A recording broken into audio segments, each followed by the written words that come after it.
Hello everyone, I'm Irfan Habib, currently a second year MBBS student from AIMS Bhubaneswar. I cleared my NEET in 2022 with All India rank 594 and a score of 685. আমরা first chapter class 12 sexual reproduction in flowering plants বা সপুষ্পক উদ্ভিদের মধ্যে কিভাবে যৌন জনন সম্পন্ন হয় সেটি সম্বন্ধে জানছিলাম। সেখানে অলরেডি আমরা বেসিক জিনিসগুলি যেমন নিষেকের আগের ঘটনাসমূহ বলতে কিভাবে বিভিন্ন গ্যামেট গুলি তৈরি হচ্ছে এবং কিভাবে গ্যামেট গুলি একে অপরের সংস্পর্শে আসে।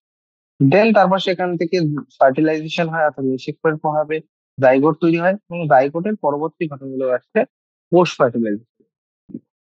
ওকে, এবার যদি সেইভাবে আমরা দেখি পোস্ট ফার্টিলাইজেশন ইভেন্টস আমাদের কি কি দেখতে হয়। আগে আমাদের দেখতে হয় জাইগোটটি কিভাবে বৃদ্ধি পেয়ে একটি ভ্রূণ তৈরি করে বা এই ভ্রূণের পুরো বিকাশের ঘটনাগুলি এবং ভ্রূণের বৃদ্ধির জন্য সেখানে দরকার পড়ে বিভিন্ন তার সঙ্গে জড়িত শস্যগুলিও বৃদ্ধি।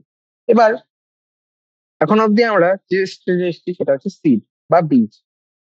তো বীজের বীজ কেন গুরুত্বপূর্ণ? কারণ যৌনজনের আলটিমেট প্রোডাক্টই হচ্ছে সিড বা বীজ। আমরাও জানি যে আমরা যখন কৃষিকাজে ব্যবহার করে থাকি বিভিন্ন সময় আমরা বীজগুলিকে ব্যবহার করি। আর বীজ কেন জরুরি? কারণ বীজের মধ্যে একটা দশা রয়েছে, বীজ সুপ্ত অবস্থায় যেতে পারে, বীজ ডরম্যান্সি ফেজে যেতে পারে যতক্ষণ না পর্যন্ত সে প্রতিকূল পরিবেশ বলতে সেখানে উপযুক্ত আলো, উপযুক্ত অক্সিজেন, টেম্পারেচার, সমস্ত জিনিসগুলো ম্যাটার করে। এবার তুমি ভাবো যে যখন আমরা কোনো একটা বীজ কি করি, আমরা এই বছর বীজগুলোকে জমিয়ে রাখতে, আমরা দেখেছি হয়তো বীজগুলিকে বিভিন্ন ভাবে স্টোর করে রাখা হয় যাতে পরের বছর থেকে আবার ব্যবহার করা যেতে পারে। ঠিক আছে, সেরকম এটা জানো যে এরকম অনেক বীজ রয়েছে যেগুলি বছরের পর বছর, আমরা তো বললাম এগুলো 1 বছর 2 বছর, কিন্তু কিছু কিছু বীজ রয়েছে যারা সুপ্ত অবস্থায় বছরের পর বছর থাকতে পারে। যেমন উদাহরণ দেখো, একটা লুপিন গাছ, এটার নাম হচ্ছে লিপিনাস আর্কটিকাস। এটি আর্কটিক টুন্ড্রার মধ্যে পাওয়া গেছিল এবং এটি তার এই বীজটি কত বছর পর নিজের সুপ্ত অবস্থা থেকে ফিরে এসেছে এবং নতুন একটা উদ্ভিদ তৈরি করেছে 10,000 বছর পরে। সেরকমই আরেকটা উদাহরণ হচ্ছে একটা বিশেষ ধরনের খেজুর গাছ, সেটা হচ্ছে ফিনিক্স ট্যাক্টাইলিফেরা, যেটা কিং হেরডের মৃত সমুদ্রের ডেড সির কাছে কিং হেরডের যে রাজপ্রাসাদটি ছিল সেখান থেকে এই বীজটিকে উদ্ধার করা হয়েছে এবং এই বীজটিকেও ভায়াবেল পাওয়া গেছে। ভায়াবেল কখন অব্দি বলবো? যখন অব্দি এ সক্ষম যে বীজটা সুপ্ত অবস্থা ছাড়িয়ে সেটা নতুন উদ্ভিদ তৈরি করতে হবে, এটাকেই মানে ভায়াবেল কন্ডিশন, রাইট? এখানে অনেক রকম কোয়েশ্চেন আসে যে বলতো এমব্রিও স্যাকের মধ্যে কতগুলো এগ রয়েছে। অলরেডি জানি ভ্রূণথলির মধ্যে একটি মাত্র শুধু ডিম্বক থাকে। Embryo sac present in ovary, একটা ওভারির মধ্যে কতগুলো এমব্রিও স্যাক থাকে? সাধারণত একটি থাকে, একের বেশিও থাকতে পারে। একটা ওভারিতে কতগুলো ওভিল থাকে? একটা ওভারিতে সাধারণত একটি ওভিল থাকে, তবে অনেকগুলো ওভিল থাকতে পারে। আমরা জানি সেটা প্লাসেন্টেশনের উপর ডিপেন্ড করে, প্লাসেন্টা ডিসাইড করে যে কতগুলো ওভিল জুড়ে থাকবে সেখানে, রাইট? এবং একটা টিপিক্যাল ফ্লাওয়ারের মধ্যে ওভারির সংখ্যা ভ্যারি করতে পারে, যতগুলি গাইনোসিয়াম হবে ততগুলি ওভারি হবে, right? How many flowers on a tree, তো এভাবে যদি দেখতে তাহলে how many trees in the earth, like আমরা ভ্যারিয়েবিলিটি গেস করতে পারবো, অনেক ভ্যারিয়েবিলিটি এখানে পসিবল। ওকে, এবার তোমরা এরকম অনেক উদ্ভিদ জানো যেগুলো অনেক সংখ্যক বীজ রয়েছে, যেমন অর্কিড ধরে নাও, ছোট্ট একটি গাছ কিন্তু এর প্রচুর পরিমাণে বীজ হয়। ওকে, সেরকমই উদাহরণ দেখতে পাচ্ছ প্যারাসাইটিক কিছু গাছ যেমন অরব্যাঙ্কে, স্পিকা, তাহলে অর্কিড, অরব্যাঙ্কি, স্পিকা, ঠিক আছে, এগুলি রয়েছে। এরা কিছু পরজীবী রকমের প্রজাতির উদ্ভিদ, এদের ফলগুলোতেও অনেক ক্ষুদ্র ক্ষুদ্র অনেক বীজ হয়, ছোট ছোট বীজ কিন্তু অনেক বীজ। এবার তোমরা কি কেউ ফিকাস বা বট জাতীয় বৃক্ষের দেখেছো? ওদেরও ছোট ছোট ক্ষুদ্র ক্ষুদ্র খুবই ক্ষুদ্র একটা বীজ হয়। ওই ছোট্ট একটা বীজ থেকে এত বড় পরিমাণে একটি গাছ তৈরি করতে সক্ষম। ওকে, এবার last part of this chapter, theoretical part, সেটা হচ্ছে অ্যাপোমিক্সিস এবং পলিমিক্সিস এবং পলিয়ামিনের মধ্যে কি বোঝায়। দুটি টার্মিনোলজি আলাদা এবং দুটি টার্মিনোলজি সিগনিফিকেন্স রয়েছে। অ্যাপোমিক্সিস, এখানে মিক্সিং হচ্ছে, পলি অ্যাম্বিয়নিক, যেখানে বহু ভিন্নতা। আমরা জানি যে সিড কি থেকে আসে, সিড হচ্ছে সিড বা বীজ যেটাই হলো, এটা আর কিছুই নয় বরং এটা হচ্ছে নিষেকের ফলে তৈরি হয়, তাই নয় কি? তাই তো?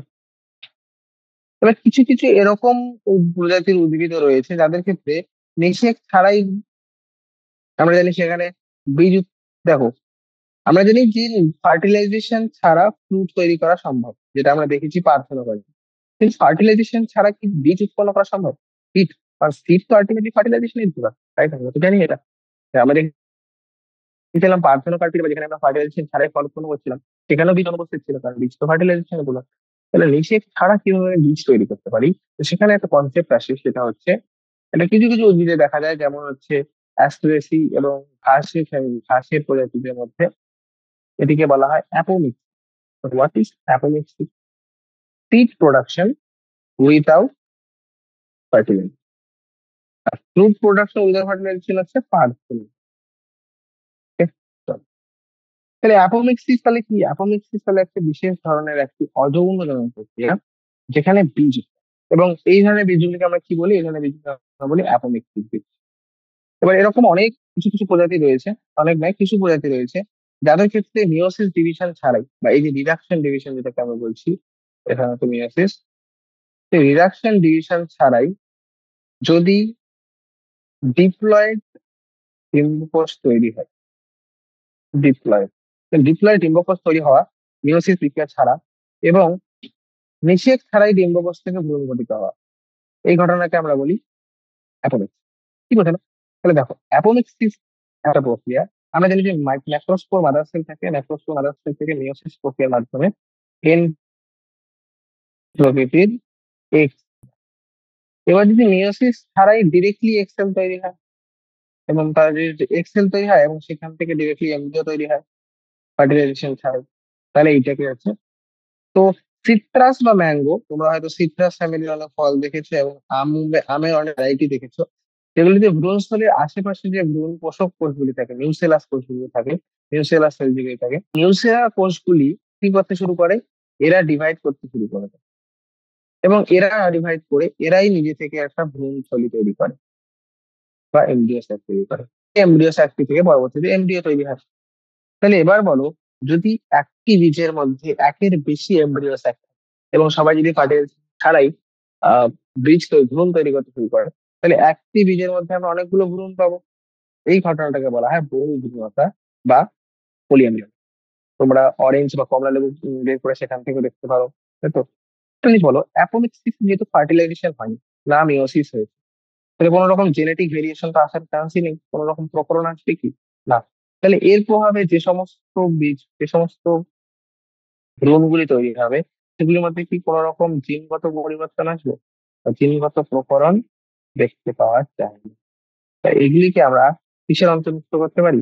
এগুলিকে আমরা ক্লোন অন্তর্ভুক্ত করতে পারি। এরা হচ্ছে ক্লোন, একে অপরের ক্লোন এরা। ওকে।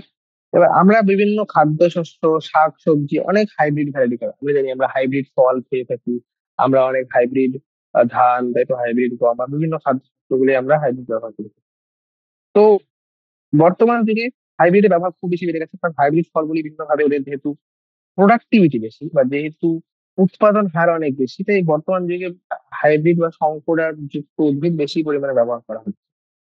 এবার তোমরা বলো, যদি আমরা হাইব্রিড ফ্রুট গুলোকে, তাই না, সাপোজ আমি একটা উদাহরণ দিচ্ছি, Suppose দেখো এইটা হাইব্রিড, এই হাইব্রিডটাকে প্রত্যেক বছর আমরা যদি বপন করি, তাহলে আমরা কি করবো? সেলফিং করাবো।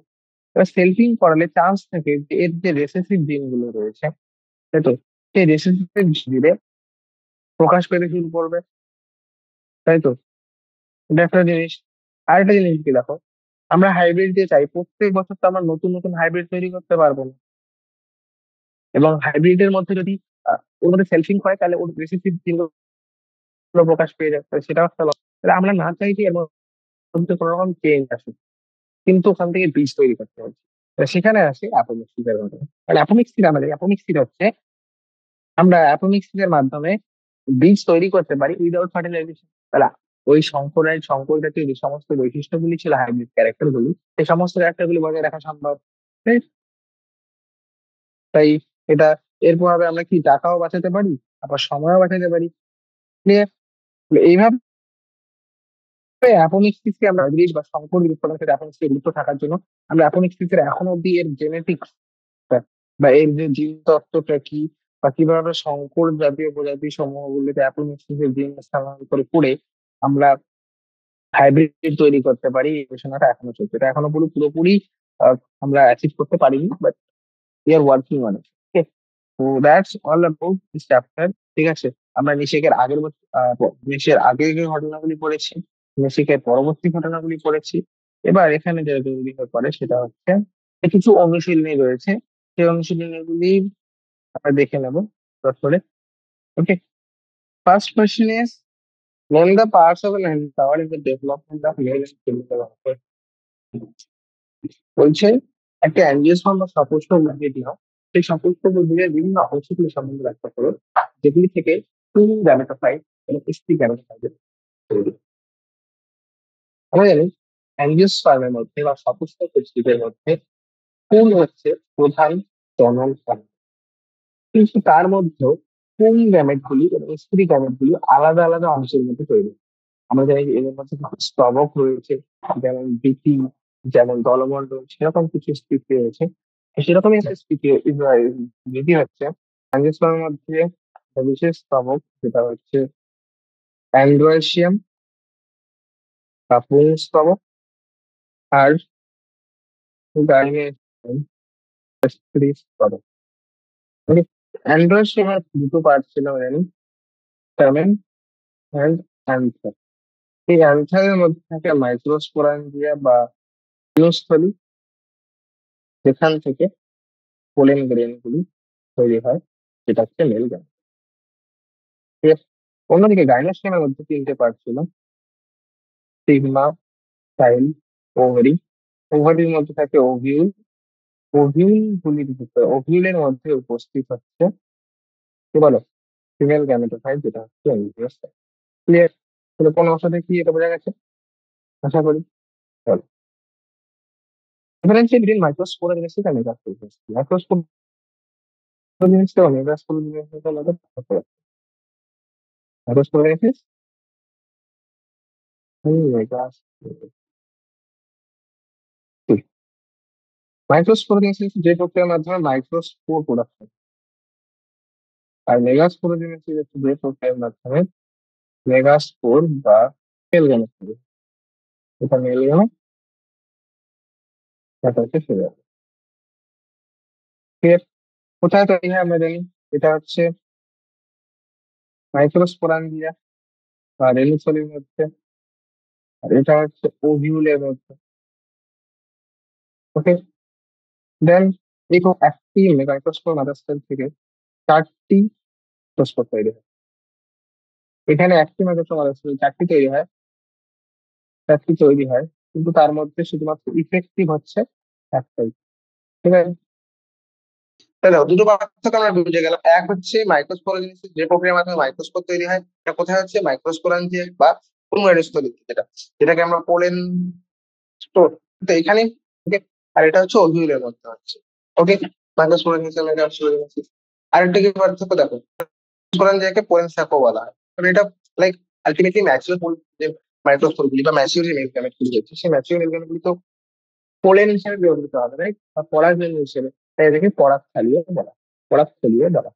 ওকে, এক্ষেত্রে অ্যারেঞ্জমেন্ট এই চারটে মাইক্রোস্কোপ কিভাবে অ্যারেঞ্জ থাকে, চারটে মাইক্রোস্কোপ অ্যারেঞ্জ থাকে টেট্রাহেড্রালি।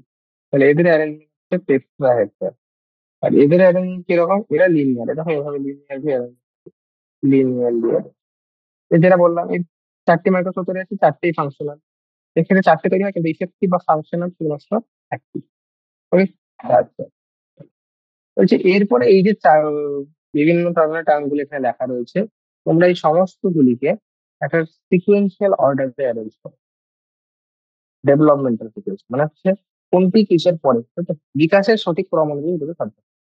তো সবার আগে দেখো কি কি রয়েছে, পোলেন গ্রেন রয়েছে, টিস্যু, মাইক্রোস্পোর, টেট্রাড, তাই তো, পরাগ মাতৃকোষ এবং মেরুদণ্ড। তো চলো সবার আগে কি আসবে, সবার আগে আসবে পোলেন মাদার সেল গুলি, পরাগ মাতৃকোষ, পোলেন মাদার সেল, পরাগ মাতৃকোষ, সেগুলি থেকে তৈরি হবে। দেখো পরাগ মাতৃকোষ গুলি আবার কিসের অন্তর্ভুক্ত, স্পোরোজিনাস টিস্যু, তাই তো। যে স্পোরোজেনাস টিস্যুগুলি থাকে বা একগুচ্ছ যে রেণুধর কলাগুলি রয়েছে, সেই রেণুধর কলাগুলি তার মধ্যে কিসিন রয়েছে, যেগুলি পোলেন মাদার কনভার্ট হবে, সেগুলিতে মিয়োসিস ডিভিশন হবে, মিয়োসিস হবে। মিয়োসিস সম্পন্ন হলে সেগুলি থেকে তৈরি হবে মাইক্রোস্পোরের টেট্রাড। আর এই মাইক্রোস্কোপের টেট্রাড গুলি এগুলি কি হবে, এক একটি বাইরের দিকে যখন এক্সাইন ইনটাইন এবং সজ্জিত হবে সেটা তৈরি করবে পোলেন গ্রেন, যেটি হচ্ছে একটা মেল, একটা পুরুষ গ্যামেটোফাইট। আর এই পোলিন গ্রেনের মধ্যে আমরা কিন্তু দু ধরনের কোষ ছিল, ভেজিটেটিভ কোষ একটা, আর একটা হচ্ছে পোলোনেমাস বা গ্যামেটোফাইটিক। তাহলে যে জেনারেটিভ কোষটি রয়েছে সেই জেনারেটিভ কোষটি আবার মিলে ডিভাইড হয়ে তৈরি করবে মেল গ্যামেট। পোলিন গ্রেনের পরে আসলে সেখানে মেল সিকোয়েন্সটা বোঝা গেছে। প্রথম সিকোয়েন্সে আসবে হচ্ছে পোলিনাস টিস্যু, দেন পোলেন মাদার সেল, তারপর মাইক্রোস্পোর টেট্রাড, সেখানে মেমব্রেন।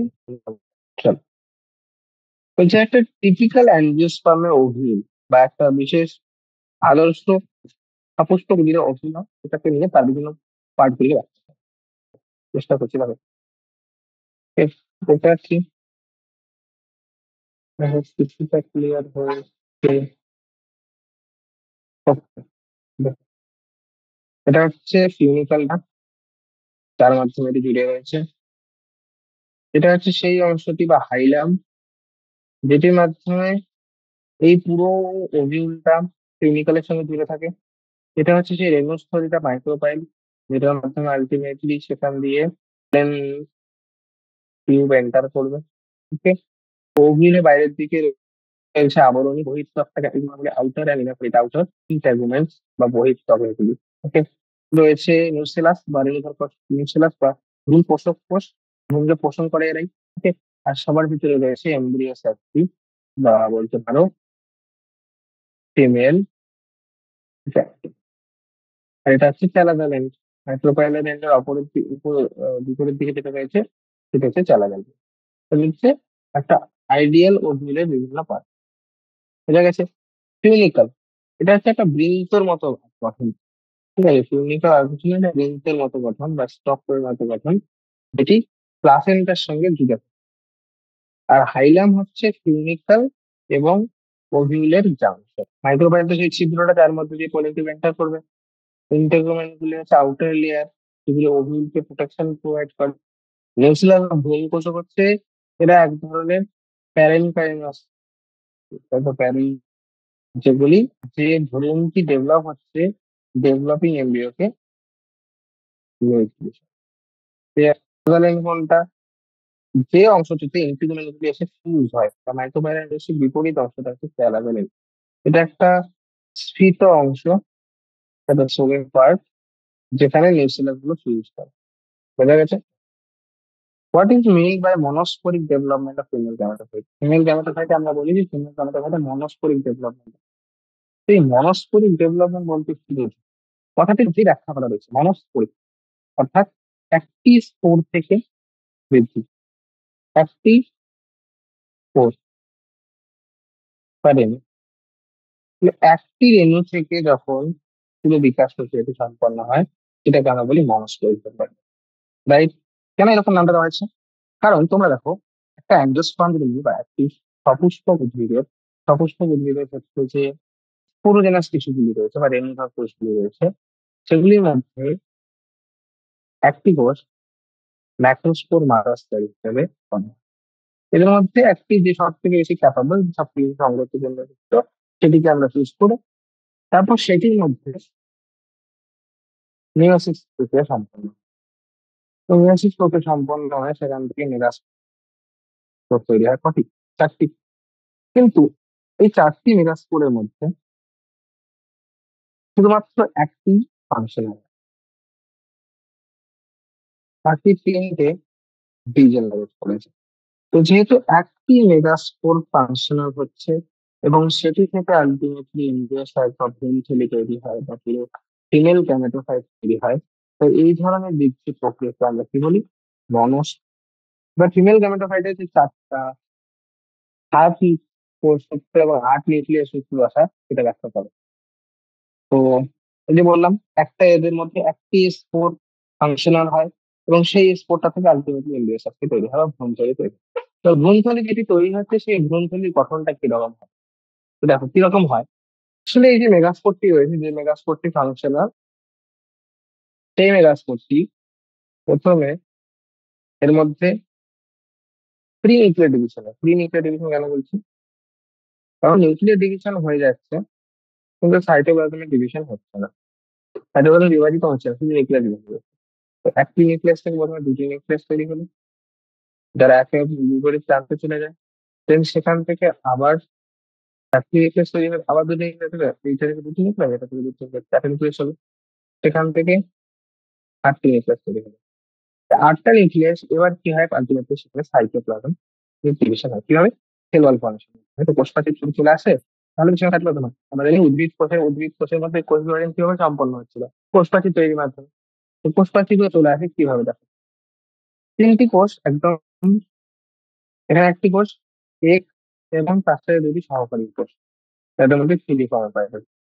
একটি এক সেল, দুটি সিনার্জি, এরা মিলে তৈরি করছে এগ অ্যাপারেট। প্রতিপাদ কোষ রয়েছে তিনটে, তো তিনটে অ্যান্টিপোডাল। আর মাঝখানে রয়েছে একটি কেন্দ্রীয় কোষ, যার মধ্যে পোলার নিউক্লিয়াস রয়েছে। বোঝা গেল তুমি? একটা থেকে তোমার থ্রি নিউক্লিয়ার ডিভিশনের মাধ্যমে দুটি নিউক্লিয়াস তৈরি হলো। দুটি নিউক্লিয়াস পুরোপুরি উম, একটি মাইক্রোপাইলার দিকে চলে গেল, একটি চলে গেল টেলোজোল দিকে। সেখান থেকে চারটি নিউক্লিয়াস, তার থেকে আটটি নিউক্লিয়াস। এবার যে মাইক্রোপাইলার যে দুটি ছিল, যেগুলো মাইক্রোপাইলার, আমি যে দেখাচ্ছি এই পুরোটা দেখো, এগুলো কিন্তু সব এইভাবে রয়েছে, যখন এইভাবে মাইক্রোপাইলার, ঠিক আছে।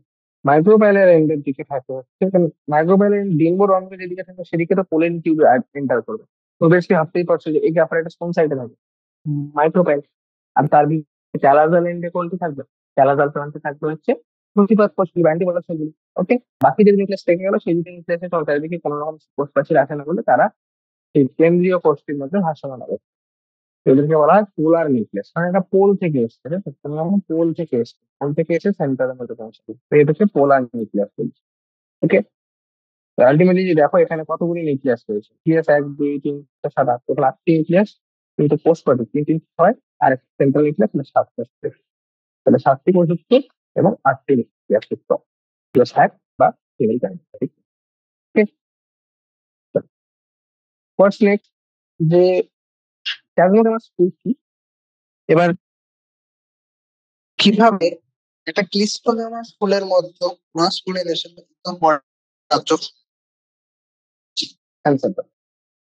দেখো প্লাজমোগামাস হচ্ছে, আমি আগেও বলেছিলাম, ক্লিস্টো মানে হচ্ছে যেখানে ক্লোজ, মানে যেখানে ওপেন। যখন ফুলগুলো ক্লোজ থাকবে সেটাকে আমরা বলছি ক্লিস্টো, আর যখন খোলা থাকে সেটাকে আমরা বলি ওপেন, রাইট? তো এরকম দামটা কেন? কিছু ফুল রয়েছে যে ফুলগুলিতে মেল যে অ্যান্ড্রোসিয়াম এবং গাইনোসিয়াম রয়েছে, তো মেল গ্যামেট তৈরি করার অংশটি এবং ফিমেল গ্যামেট তৈরি করার অংশগুলি, সেগুলি এক্সপোজ থাকে। তাহলে যদি বাইরের প্রতি এক্সপোজ থাকে তাহলে সেগুলিকে আমরা বলবো মুক্ত প্রকৃতির বা ওপেন প্রকৃতির, তাই তো? আর যেগুলিতে বদ্ধ হয়ে থাকবে, পাপড়ি দিয়ে কমপ্লিটলি বদ্ধ হয়ে থাকে ভিতরে ভ্যালুয়েশন ব্যবসা, সেগুলি হচ্ছে বদ্ধ প্রকৃতির বা ক্লিষ্ট প্রকৃতির, ক্লিষ্টগামাস। এবার ক্লিষ্টগামাস ফুলের মধ্যে কি ক্রস পলিনেশন সম্ভব? অবশ্যই না, কারণ এদের ক্ষেত্রে বার্ড থেকে বা ফুলের যে মুকুল অবস্থা থাকে তখন থেকে এরা এরকম বন্ধ থাকে।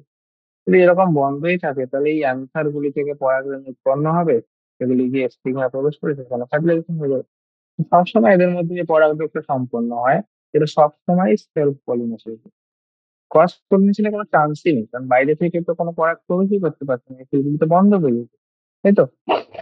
তাহলে প্রথম কথা ক্লিষ্টকামাস এবং ক্রসের মধ্যে পার্থক্য বুঝে গেছি। এবার যেহেতু এদের ক্ষেত্রে এই ক্লিষ্টকামাস ফুলগুলির ক্ষেত্রে রিপ্রোডাক্টিভ অর্গানগুলি যেগুলি থাকে, যে জননাঙ্গগুলি থাকে, সেগুলি হচ্ছে আনএক্সপোজ। তো যেহেতু এগুলি আনএক্সপোজ তাই এদের মধ্যে কোনো রকম ক্রস পলিনেশন হবে না। কিন্তু এরা সেলফ পলিনেশন করতে পারে, কারণ এদের নিজের অ্যান্টারশন করা মিলিত হয়, সেটা স্টিং আমাদের ল্যান্ড করতেই পারে, তাই তো? বোঝা গেছে? এবার হচ্ছে mention two strategies evolve to prevent self pollination. আমরা বলেছিলাম যে সেলফ পলিনেশন হওয়ার ফলে কি হচ্ছিল, ফুলের মধ্যে রেসেসিভ জিনগুলো প্রকাশ পাচ্ছিল বা জিনের প্রকরণ আসছিল না। তাই সেলফ পলিনেশন বা স্বপরাগের বিভিন্ন ধরনের এই ডিসঅ্যাডভান্টেজ গুলি থাকার কারণে এদের ক্ষেত্রে বিশেষ কিছু পদ্ধতি আবিষ্কার তৈরি হয়েছে, বা এই উদ্ভিদরা নিজেরাই অভিযোজন করেছে যাতে সেলফ পলিনেশন তাদেরকে না করতে হবে, স্বপরাগ তাদের না করতে হবে। তো কি সেই মাধ্যমগুলি, স্ট্র্যাটেজিস কি কি? এক হচ্ছে পরাগ যখন ম্যাচিওর হচ্ছে, আচ্ছা, প্রথম যেটা ফিচার দেখা যায় সেটা হচ্ছে ডাইকোগেমি। আমি নামটাই দিয়ে দিচ্ছি, এটা হচ্ছে ডাইকোগেমি। ডাইকোগেমি কি? ডাইকোগেমি হচ্ছে মেল এবং ফিমেল রিপ্রোডাক্টিভ অর্গান গুলি বিভিন্ন বিভিন্ন টাইমে ম্যাচিওর হয়। তো বলতে পারো যে মেল গ্যামেট যখন ম্যাচিওর হচ্ছে, বা এরকম বলতে পারো অ্যান্থার যখন ডেহিসেন্ট হয় বা অ্যান্থার থেকে যখন বিভিন্ন হয়ে পোলেন গুলি রিলিজ হয়, আর স্টিগমার যে রিসেপটিভিটি রয়েছে বা গর্ভমুণ্ডের যে ধারণ ক্ষমতা, সেটা ভিন্ন ভিন্ন সময় আসে। তাহলে এর অ্যান্থার রিলিজ হবে কিন্তু এখানে অ্যান্থার করতে পারছে না, এটা তৈরি হয়নি এখন। গেমে কি রাখবে হচ্ছে ফিমেল রিপ্রোডাক্টিভ অর্গানগুলি ভিন্ন ভিন্ন টাইমে, ডিফারেন্ট টাইমে ম্যাচিওর হয়। এটা একটা মাধ্যম। দ্বিতীয় মাধ্যম কি? দ্বিতীয় মাধ্যম হচ্ছে সেলফ ইনকম্পেটিবিলিটি। সেলফ ইনকম্পেটিবিলিটি কি, এটা পরে কোশ্চেন গেছে, হোয়াট ইজ সেলফ ইনকম্পেটিবিলিটি, এবং সেলফ ইনকম্পেটিবিলিটি কিভাবে সেলফ ইনকম্পেটিবল স্পিসিস গুলিকে বা স্বপরাগ যোগের ফলে বীজ গঠিত হতে দেয়। তাহলে দুটো, একটা ডাইকোগেমি একটা সেলফ ইনকম্পেটিবিলিটি। সেলফ ইনকম্পেটিবিলিটি কি সেটা আমি বলবো। সেলফ ইনকম্পেটিবিলিটি বাংলায় যেটাকে স্বসঙ্গতিপূর্ণ বলতে পারি, অসঙ্গতি। দেখো এটা কি? সেলফ ইনকম্পেটিবিলিটি হচ্ছে জেনেটিক্যালি কন্ট্রোল, জিনগতভাবে নিয়ন্ত্রিত এমন একটা মাধ্যম বা এমন একটা প্রক্রিয়া যার মাধ্যমে সেলফ পলিনেশনকে প্রিভেন্ট করতে পারে। সেটা হতে পারে জেনেটিক্যালি কন্ট্রোল একটা mechanism that prevents self pollination বা স্বপরাগ থেকে বাধা দেয়। কিভাবে? And promote cross pollination. Self incompatibility কি? সেলফ ইনকম্পেটিবিলিটি হচ্ছে যে নিজের স্পিসিসের, একই প্রজাতির স্পিসিসের পোলেনের প্রতি স্টিগমা গুলি, তাই তো? অর্থাৎ এই গর্ভমুণ্ডে একই প্রজাতির পোলেন এসে ল্যান্ড করে, তাহলে সেখান থেকে পোলেন পিস্টিল সেটাকে গ্রহণ করে না, পিস্টিল এটাকে বর্জন করে দেয়। তাই পোলেন ডেভেলপমেন্ট সম্ভবই হয় না যদি এটা একই প্রকৃতির হয়, সেলফ। এই ঘটনাটাকে বলা হয় সেলফ ইনকম্পেটিবিলিটি, যে এরা পোলেন গুলো, তাই তো, সেলফ স্পিসিসের পোলেন গুলি travel to fertilise the ovule of same, একই প্রজাতির ওভিল গুলিকে বা একই প্রজাতির ডিম্বককে একই প্রজাতির সেই প্রজাতির পরাগগুলি ফার্টিলাইজ করতে বা নিষেধ করতে হয়। এবার এটা কিভাবে হয়? এটাতে বিশাল এক পোলেন ক্রিস্টালের ইন্টারাকশন রয়েছে, তাই তো। এখানে বিভিন্ন কেমিক্যাল রয়েছে যেগুলি পোলেনের মধ্যে উপস্থিত, যেগুলি ক্রিস্টাল বা গর্ভমুণ্ড স্টিগমা সেটাকে আইডেন্টিফাই করে এবং চুজ করে যে নেচার সম্পন্ন হবে কিনা। ওকে, এটা গেছে সিলটন কম্প্যাটিবিলিটি। নেক্সট কোশ্চেন হচ্ছে ব্যাগিং কোশ্চেনটা কি, এবং এটা প্লান্ট ব্রিডিং মাধ্যমে তোকে আমাদের কিভাবে সাহায্য করে। দেখো, আমরা বলেছিলাম প্লান্ট ব্রিডিং এ কিছু মেথড ছিল, যাতে আমি যেটা চাই আমার কাঙ্ক্ষিত পরাগ ছাড়া অন্য কোনো পরাগ সম্পন্ন না হয়। তো আমরা যখন প্লান্ট ব্রিডিং করি আমরা তখন চাই যে নির্দিষ্ট স্টিগমাকে ফার্টিলাইজ করার জন্য, যেটা আমি যে পোলেন গুলি চুজ করছি বা আমি যে পরাগরেণু গুলি চুজ করছি যেন সেগুলি দিয়ে শুধুমাত্র ফার্টিলাইজেশন সম্ভব। কিন্তু কিছু কিছু ক্ষেত্রে কি হতে পারে, অন্য প্রজাতির একটা পোলেন সেও তো একটু ফার্টিলাইজ করতে পারে থাকে, বা এর নিজেরই যে অ্যান্সার গুলি রয়েছে সেগুলি থেকে পোলেন রিলিজ হয়ে এটাকে ফার্টিলাইজ করতে পারে। তো এই দুটি প্রক্রিয়াকে বাধা দিতে হয়। তো এক, যে প্রক্রিয়ার মাধ্যমে আমরা সেই নির্দিষ্ট প্রজাতিরই অ্যান্সার গুলিকে কেটে বাদ সেটা হচ্ছে ইমাস্কুলেশন। আর দ্বিতীয় প্রক্রিয়া, যেটা বাইরের কোনো অন্য কোনো পোলেন এসে এটাকে কন্টামিনেট বা দূষিত না করে তার জন্য আমরা কি করি, ব্যাগিং। ব্যাগিং মানে ব্যাগ দিয়ে কভার করে দেয়, এটাই আর কিছু না। তাই তো? তাহলে ব্যাগিং মাধ্যমে এমন একটা পদ্ধতি আছে যার মাধ্যমে যে কোনো একটা অনাকাঙ্ক্ষিত, কাঙ্ক্ষিত পোলেন পরাগগুলি ছাড়া অনাকাঙ্ক্ষিত কোনো একটা পোলেন একটা পলি ব্যাগ বা বাটার পেপার দিয়ে কভার করে দেওয়া। ঠিক আছে? এই প্রক্রিয়ার মাধ্যমে শুধুমাত্র আমার চাহিদার পোলেনগুলি বা চাহিদার পরাগগুলি আসে, সেগুলি ফার্টিলাইজ করতে পারে। আর আমি যে পোলেন দিতে আমি সেটা সেগুলি দিয়ে হোক, ব্যাগিং প্রক্রিয়ার মাধ্যমে অনাকাঙ্ক্ষিত পোলেনগুলি হাত থেকে দূষণের হাত থেকে আমরা বাঁচাতে পারি। ঠিক আছে? এবার একবার তারপর আমরা কি করি? প্রথমে দেখো ইমাস্কুলেশন করা হয়, তারপর ব্যাগিং করা হয়, ততদিন পর্যন্ত স্টিমাটি ধারণের সক্ষম হওয়ার পর আমি কি করি, আমার নির্দিষ্ট আমি যে চাহিদার পোলেনগুলি রয়েছে সেই পোলেনগুলো দিয়ে ছিটিয়ে দিলাম। তারপর আবার এটাকে রিব্যাগিং করে দেওয়া হয়, যাতে আবার যাতে একবার আমি ছিটিয়ে দেওয়ার পরে তো অন্য করে আবার না চলে আসে। তো সেটা আপনাকে রিব্যাগিং করে দেওয়া হয় এবং অপেক্ষা করা হয় শীত পড়ার শুরু করে। Okay, what is triple fusion? Next question হচ্ছে ট্রিপল ফিউশন কি? তোমরা আগেও শুনেছো ট্রিপল ফিউশন, এটা আমরা কার সাথে আছে? ট্রিপল ফিউশন এবং সিনগ্যান দুটি আস্তে আস্তে ডাবল ফার্টিলাইজেশন। ওকে, তো ট্রিপল ফিউশন কি? দেখো, ট্রিপল ফিউশন হচ্ছে ডাবল ফার্টিলাইজেশন নিষেক প্রক্রিয়ার সময়। নিষেক প্রক্রিয়াতে কি হয়? নিষেক প্রক্রিয়া আমরা জানি দুটি মেল গ্যামেট থাকে। দুটি মেল গ্যামেটের মধ্যে একটি মেল গ্যামেট, দুটি মেল গ্যামেটই এসে এমব্রিও সাইকের মধ্যে প্রবেশ করলো। কোথায় প্রবেশ করে? তো এই সাইনের চিটগুলি মধ্যে একটি গ্যামেল গ্যামেটোফাইট গিয়ে যে ডিম্বক রয়েছে, ডিম্বককে নিষেধ করে দিয়ে সেখান থেকে তৈরি করে জাইগোট। এটা আমরা জানি, এটা হচ্ছে সিনগ্যান। আর আরেকটি গ্যামে প্রবেশ করে এই যে সেন্ট্রাল নিউক্লিয়াস ছিল, সেন্ট্রাল কোষের যে পোলার নিউক্লিয়াস ছিল, তাহলে পোলার নিউক্লিয়াস গুলির কাছে গেল N+N+N, তিনটি যেহেতু হ্যাপ্লয়েড নিউক্লিয়াস ফিউশন হচ্ছে, তাই এই প্রক্রিয়াটাকে আমরা কি বলছি? Triple fusion. ট্রিপল ফিউশন হচ্ছে মেল গ্যামেটটি দুটি পোলার নিউক্লিয়াসের সাথে ফিউজ হয়ে কি তৈরি করে? প্রাইমারি এন্ডোস্পার্মিক নিউক্লিয়াস, তাই তো? প্রাথমিক ষষ্ঠ নিউক্লিয়াস তৈরি করে। আর পুরো কোষটা সেন্ট্রাল সেল কিছু কনভার্ট হয়ে যায়, সেন্ট্রাল সেল কনভার্ট হয়ে যায় পিইসি বা প্রাথমিক শ্বসন কোষে, যেটি পরবর্তীতে এন্ডোস্পার্ম তৈরি করে। তাহলে কোন নিউক্লিয়াস ইনভলভ তোমরা জানো? একটা মেল গ্যামেট আর দুটি নিউক্লিয়াস।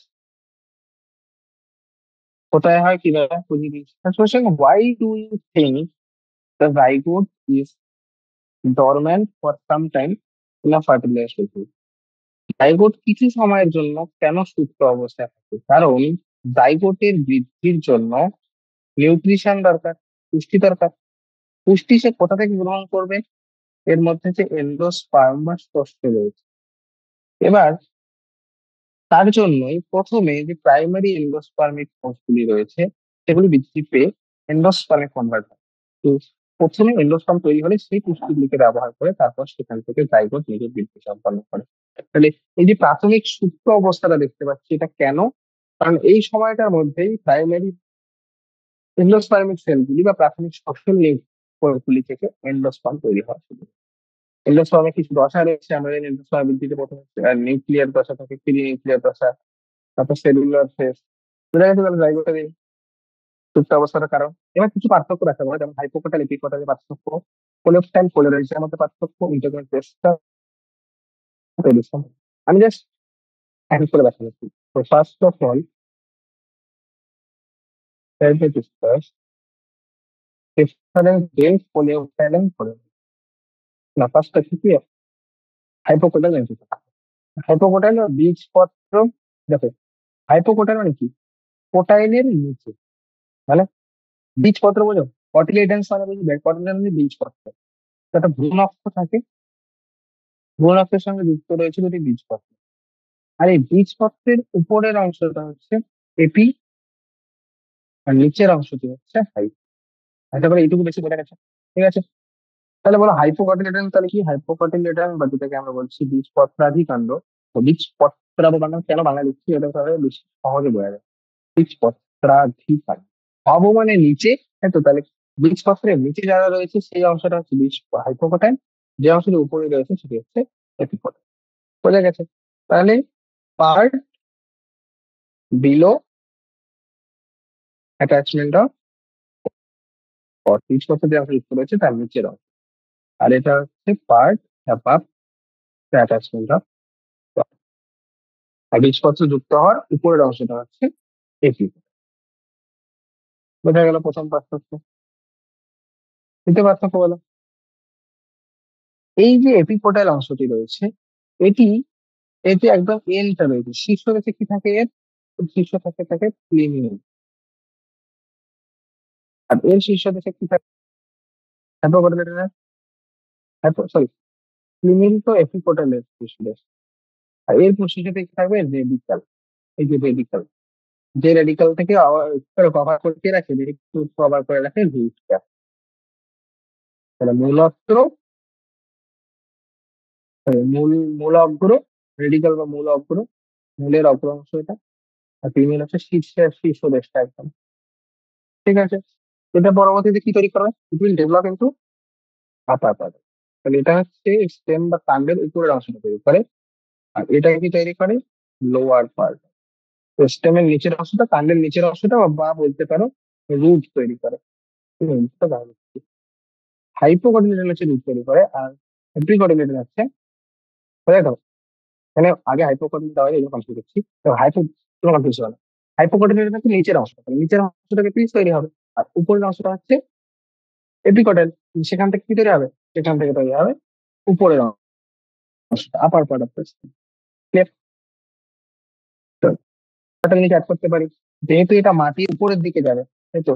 দেখো, এটা হচ্ছে মাটির উপরের দিকে যাবে এপিকটেল, আর হাইপোকটিল মাটির নিচের দিকে যাবে। এটা কেন বলতে পারি? এটা হাইপোজিয়াল, গ্র্যাভিটির দিকে যাচ্ছে, আর এটা গ্র্যাভিটির অপোজিটে, উপরের দিকে যাচ্ছে না। তো এটাকে বলে এপিজিয়াল। এটা তো এপিজিয়াল ডেভেলপমেন্ট দেখাবে, এটা হাইপোজিয়াল ডেভেলপমেন্ট। এটা কিছু হয়ে গেল। ওকে, চলো। নেক্সট হচ্ছে কোলেপ্টাইল এবং কোলেরাইজাম। এটা বোঝা গেছে আশা করি। তো নেক্সট আমি অ্যাড করছি কোলেপ্টাইল এন্ড কোলেরাইজ। এই টার্মটা তোমরা কোথায় শুনেছো বলো তো? কোলেপ্টাইল বা কোলেরাইজের শব্দগুলি মানে হচ্ছে ভ্রূণ মুকুলের আবরণী, ভ্রূণ মুকুল আবরণী, আর এটা হচ্ছে ভ্রূণ মূল আবরণী। যেটাকে মূলকে আবরণ করে সেটা কোলেরাইজা, যেটাকে মুকুলকে আবরণ করে সেটা কোলেপ্টাইল, মুকুল আবরণ।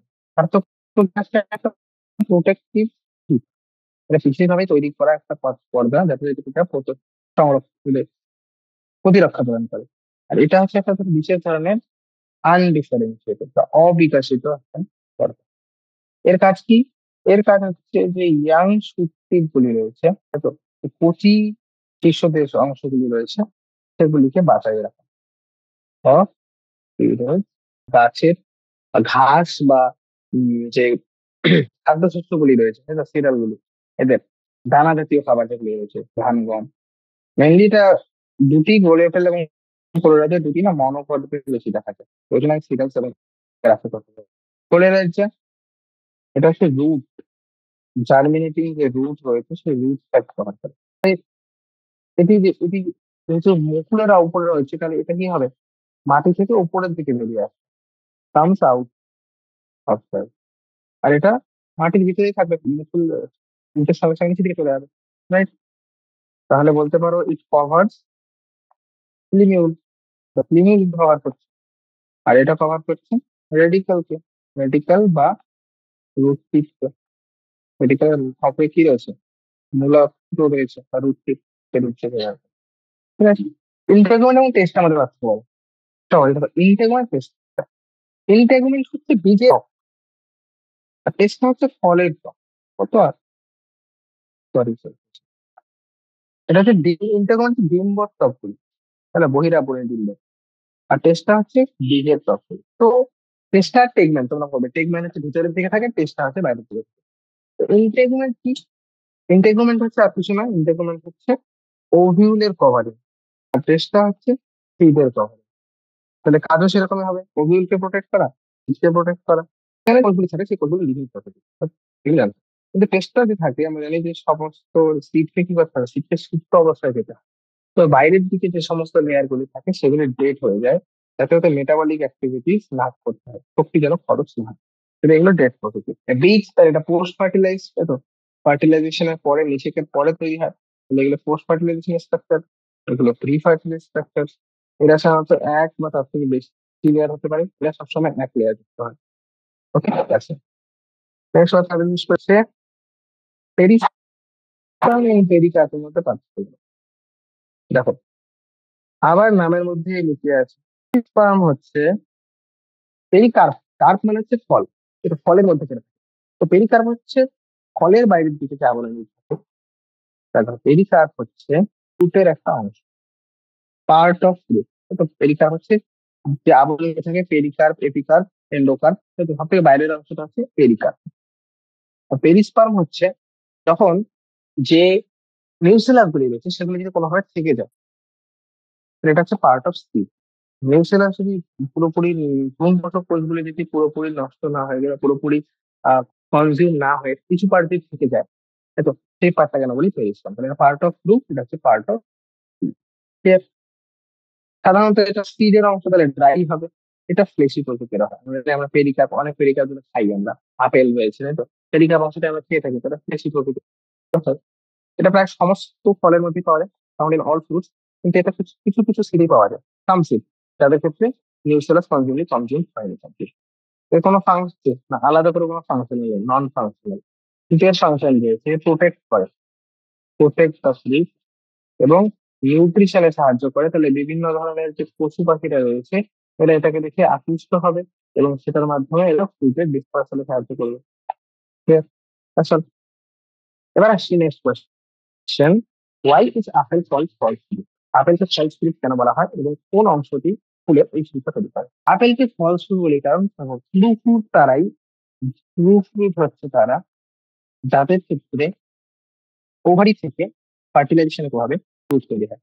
কিন্তু অ্যাপেলের ক্ষেত্রে ফ্রুট কি হয়, থ্যালামাস যে অংশটি রয়েছে, যে বৃন্ত অংশটি রয়েছে, সেটি থেকে ফ্রুট তৈরি হয়। তাই অ্যাপেলকে আমরা ফলস ফ্রুট বলি। ওভারি ছাড়া ফুলের অন্য কোনো অংশ থেকে যদি ফল তৈরি হয় তাহলে সেটাকে বলা হয় ফলস ফ্রুট। তাহলে আপেলের ক্ষেত্রে কোন অংশ থেকে তৈরি হচ্ছে? এটা থ্যালামাস। আপেল ছাড়াও আরো রয়েছে যেমন স্ট্রবেরি, তো এরকম দেখা যায়। What does it mean by emasculation? Emasculation আমি একটু আগে বললাম যে ব্রিডিং টেকনিকে দুটো জিনিস ছিল। আমি যে পরাগযোগ চাই সেখানে অন্যভাবে দূষিত হওয়ার প্রতি সম্ভাবনা ছিল। এক, ওর নিজের পরাগগুলি দিয়ে দূষিত হয়ে যাওয়া, আর দুই হচ্ছে বাইরে থেকে দূষিত হওয়া। তো নিজের পরাগ দিয়ে দূষিত হওয়ার চান্স হচ্ছে যখন কি হয়, কিছু রয়েছে, কিছু কিছু রয়েছে, কিছু কিছু ফুল যেগুলি সেলফ পলিনেশন সম্ভব, অর্থাৎ ওদের নিজেরই অ্যান্থার রয়েছে। তাহলে সেক্ষেত্রে আমার যে ওভারি রয়েছে, ওভারের কাছে অ্যান্থার রয়েছে, এই অ্যান্থারগুলি থেকে পোলেন রিলিজ হয়ে ফার্টিলাইজ করতে পারে। তো আমি চাই না এটা। আমি চাই আমার জায়গাতে যে নিজের নির্দিষ্ট পোলেন আছে এইগুলো দিয়ে ফার্টিলাইজ করাবো, এগুলো আমি চাই না। তাহলে আমাকে কি করতে হবে? আমাকে তাহলে এই জায়গাটাকে ঢেকে দিতে হবে। ঢেকে দিতে হবে, তুমি এভাবে শুধুমাত্র ওভারি কিন্তু রাখতে পারবে না, তোমার পুরো ফুল ঢাকতে হবে। তো সেটার মাধ্যমে তুমি আউটার বা ক্রস পলিনেশন আটকাতে পারো, সেলফ পলিনেশন আটকানো যাবে না। সেলফ পলিনেশন আটকানোর জন্য এই মেল পার্ট গুলোকেই ছড়িয়ে দাও। যে প্রক্রিয়ার মাধ্যমে মাস্কুলেশন, মানে কি মাস্কুলেশন, মানে মাস্কুলিন তারা পার্ট একটা মেলদের, যে প্রক্রিয়ার মাধ্যমে মেল রিপ্রোডাক্টিভ অর্গানকে খেতে বাধ্য হয় সেটাকে বলা হয় মাস্কুলেশন। এক্ষেত্রে আমরা অ্যান্সার করি। এর প্রভাবে আমরা কি করতে পারি? সেল পলিনেশন আটকাতে পারি। তার প্রভাবে সেল পলিনেশন প্রিভেন্ট করতে পারি। তাহলে আমি কি করব? Pollination by my desire.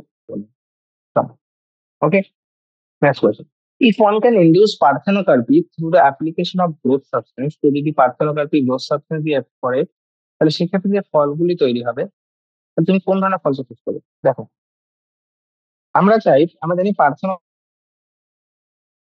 সে সমস্ত ফলগুলি তৈরি করা যায় যেগুলিতে বীজ হয়, কারণ বীজ হচ্ছে ফার্টিলাইজেশন প্রোডাক্ট। যে সমস্ত ফলগুলিতে প্রচুর পরিমাণে, যে সমস্ত ফলগুলো প্রচুর পরিমাণে ফল মেলান, মাস্ক মেলান, এই সমস্ত ফলগুলিতে আমি চাইবো পার্থেনোকার্পি দিয়ে ফল তৈরি করা। কিন্তু সেক্ষেত্রে বীজের ঝামেলাটাই থাকবে না, তাই role of tapetum in the formation of pollen grain. ট্যাপেটামের কাজ কি? পোলেন গ্রেনের ওয়াল বা পরাগ রেণুর যে বাইরের দিকে প্রাচীরটা রয়েছে সেটা তৈরি। ঠিক আছে, ট্যাপেটামের কাজ কি ছিল? ট্যাপেটাম হচ্ছে, আমাদের দেখেছিলাম মাইক্রোস্কোপ চারটে লেয়ার ছিল, বাইরের layer, epidermis layer, outer layer, তারপর ছিল ট্যাপেটাম। এই ট্যাপেটামের কাজ ছিল কি? ট্যাপেটামের কাজ হচ্ছে ভিতরে যে স্পোরান, যে স্পোরোজেনাস টিস্যুগুলি রয়েছে বা যে রেণুধর কোষগুলি রয়েছে, রেণুধর কলাগুলি রয়েছে, সেগুলিকে প্রোটেকশন করা। তাহলে ট্যাপেটাম কিভাবে সাহায্য করে? আহ এর মধ্যে আমাদের রেণুধর কোষগুলি থেকে আলটিমেটলি মিয়োসিস প্রক্রিয়ার মাধ্যমে পোলেন গ্রেনগুলি তৈরি হবে। তো সেই পোলেন গ্রেনগুলিকে প্রোটেকশন করার জন্য তার বাইরের দিকে প্লাস্টিক তৈরি হয়। আর এই ট্যাপেটাম রিলিজ করে স্পোরোপোলেনিন। স্পোরোপোলেনিন কি? এটা একটা বিশেষ ধরনের একটা বস্তু যেটি এক্সবাইন লেয়ার বা পোলেনের যে বাইরের কঠিন লেয়ারটা থাকে, যে স্পোরোপোলেনিন, যেটি প্রায় একদম অভাঙনীয়, তাই তো? যেটি কোনোভাবেই ডিস্ট্রাকশন সম্ভবই না, তাই তো? যে পৃথিবীর কোনো উৎসেচক এটাকে পাচন করতে পারে না, স্পোরোপোলেনিন। তো সেই স্পোরোপোলেনিন তৈরি করে কে? ট্যাপেটাম, যেটি আলটিমেটলি পোলেনকে প্রোটেকশন করে। Okay, why is apomixis? What is apomixis and what is important? আমরা সবার লাস্টে পড়লাম অ্যাপোমিক্সিস এবং পলি এমডিএনএ সম্বন্ধে। অ্যাপোমিক্সিস কি? অ্যাপোমিক্সিস এমন একটা প্রক্রিয়া যার মাধ্যমে মিক্সিং হয়। মিক্সিং কেন বলছি এটাতে? বিকজ অ্যাপোমিক্সিস, দেখো, মিক্সিং হচ্ছে না, অর্থাৎ ফার্টিলাইজেশন হচ্ছে না, ফার্টিলাইজেশন ছাড়াই বীজ তৈরি হওয়া। এই প্রক্রিয়া কি হয়? এই প্রক্রিয়ায় যে ভ্রূণ পোষক কোষগুলি থাকে, সাধারণত নিউসেলাস বা অন্য যে কোনো কোষ যদি সেগুলো ডাইরেক্টলি ফার্টিলাইজেশন ছাড়াই ডিম্বকে পরিণত হয় এবং সেই ডিম্বক থেকে আলটিমেটলি সেখানে এমব্রিও তৈরি হয়, এই প্রক্রিয়া বলা হয় অ্যাপোপ্টোসিস। এরভাবে কি হয়, এরপর যেহেতু ফার্টিলাইজেশন হচ্ছে না, তাহলে যে ক্যারেক্টার গুলি রয়েছে হাইব্রিড ক্যারেক্টার গুলিকে মেনটেন করা সম্ভব। তাহলে হাইব্রিড প্লান্টস এর ক্ষেত্রে আমরা এটাকে ব্যবহার করতে পারি টু মেনটেন হাইব্রিড ক্যারেক্টার। বোঝা গেছে? তো কৃষিকাজের মধ্যে হাইব্রিড ক্যারেক্টার গুলিকে মেনটেন করে রাখার জন্য, কারণ আমাদের প্রত্যেকবার হাইব্রিড উদ্ভিদ তৈরি করা খুবই একটা কঠিন প্রক্রিয়া এবং খুবই ব্যয়, এতে পয়সা প্রচুর খরচ হয়, সময় প্রচুর মানে ব্যয় হয়। তো সেই সময় এবং পয়সা দুটি বাঁচানোর জন্য আমরা অ্যাটমিক সিস্টেম ইউজ করার চেষ্টা করছি, যাতে আমরা যদি যে সমস্ত আমাদের হাইব্রিড উদ্ভিদ রয়েছে তাদের মধ্যে অ্যাটমিক জিন প্রবেশ করাতে পারি, তাহলে আমাদেরকে ফার্টিলাইজেশন করতেই হবে না। সরি, ফার্টিলাইজেশন ছাড়া আমরা বীজ তৈরি করতে পারবো, তাহলে হাইব্রিড ক্যারেক্টার মেনটেনও থাকবে, আমার বীজও পাচ্ছি। বুঝা গেছে? তো that's all about this chapter. Hope clear. এটা হচ্ছে প্রথম চ্যাপ্টার, সেক্সুয়াল রিপ্রোডাকশন ক্লাস 12 এর।